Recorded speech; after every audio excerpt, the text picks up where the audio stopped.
Oh, it looks like we're not going to be able to save this. I mean, this was busted up to begin with, but we had a pretty big windstorm. Now it's broken. So, let's see if we could salvage the metal one before that breaks.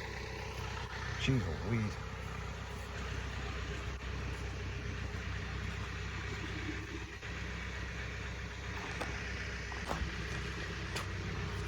Also looks like some of the stobs fell down from one of the silos. That's not good.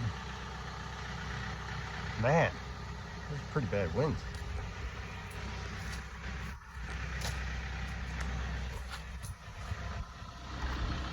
It's like from that hole up there.